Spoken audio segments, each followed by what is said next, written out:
Hello guys! Welcome to my YouTube channel. So for today's video, pag-uusapan natin kung ano-ano yung mga requirements sa pagkukuha ng Philippine passport. But before that, intro muna tayo. Okay?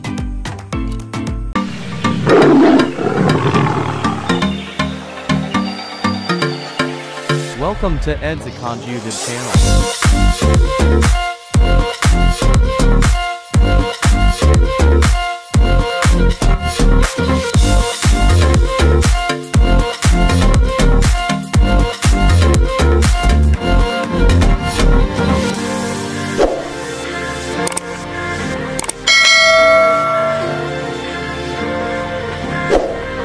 I'm back!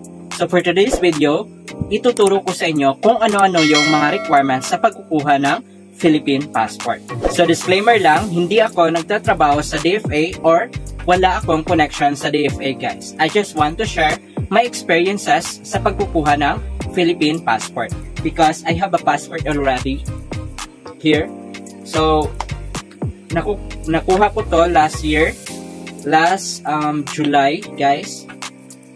So here, I have passport already. So I just want to share it to you kung ano-ano yung mga requirements sa pagkukuha ng Philippine passport. So let's start now. Ang unang requirement sa pagkukuha ng Philippine passport ay online appointment confirmation. So pupunta kayo sa online website ng DFA. So I will just put the link on the description box so that it is easy for you to go on their website. So, ang online appointment confirmation guys ay pipili kayo or magsiset kayo ng schedule, yung schedule na wala kayong trabaho or hindi kayo busy, na wala kayong gagawin guys. At pipili kayo ng schedule doon, yung preferred schedule ninyo. So, nakalagay doon, naka-green yung available schedule or yung date guys. So, naka-green siya yung mga available at yung naka-red ay not available na yon or fully booked. So, pipili lamang kayo sa naka-green na dates at i-click nyo lang yung preferred schedule ninyo na napili ninyo. And then, pipili din kayo after na time. So, kung morning ba kayo pupunta ng DFA or afternoon.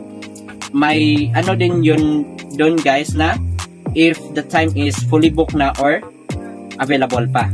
Pangalawang requirement ay duly accomplished application form.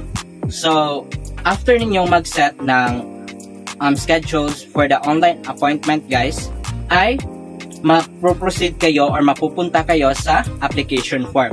So sa application form, mag-filling out kayo ng mga information doon tungkol sa inyo. So just like for example, your name, first name, last name, middle name, yung name ng papa at mama ninyo, and then yung address ninyo. So just like that. And then, make sure na tama yung information na inilagay ninyo doon para wala na kayong problema sa huli. Next is, after ninyong makomplete ang application form, maproproceed kayo sa payment information. So magbabayad na kayo guys. So may option doon kung saan ninyo gustong magbayad. So through ATM or credit card. Sa case ko guys, in my experience, nagbabayad ako sa 7-Eleven. I'm not sure if my GCash, but sa experiences ko, nagbabayad ako sa 7-Eleven. After ninyong magbayad, may isasend ang DFA sa inyo na message through your Gmail or email address. So, na inilagay ninyo doon sa pag-filling out ng application guys. So, always check your email because the DFA will send you an email, mostly document yun guys. So i-print out ninyo iyon, lahat ng mga isinend niya. So yung mga resibo, yung receipt ng pagbayad niyo, and then yung duly accomplished application form. So i-print niyo iyon ng A4 size. Pangatlong requirement ay birth certificate. So yung birth certificate niyo guys ay dapat issued by PSA. So hindi na NSO because they are updated already. Naging PSA na sila. So dapat PSA yung birth certificate ninyo na kinuha. So kung wala pa kayong PSA, dapat kukuha kayo ng PSA birth certificate. Because yan yung tinatanggap ng DFA for now guys. And then, if married naman kayo, kailangan nyong kumuha ng marriage contract. Issue din ng PSA. So, ilang copy ang kailangan? So, 1 original copy, guys. So, you need to present 1 original copy and make sure to photocopy it. So, I recommend na dalawa yung ipa-photocopy ninyo. So, dalawa ka-copies para sure, guys. Pang-apat na requirement ay valid ID. So, you need to present 1 valid ID, guys. So, if wala pa kayong valid ID, kailangan ninyong kumuha ng valid ID. So, may separate video ako ng list of acceptable valid ID na tinatanggap ng DFA. So, I will just put the link on the description box para mapanood ninyo iyon. You need to bring your original valid ID also, guys, and then photocopy it also. So, I recommend also to photocopy your valid ID to photocopies. Dalawang photocopies, guys, para sure.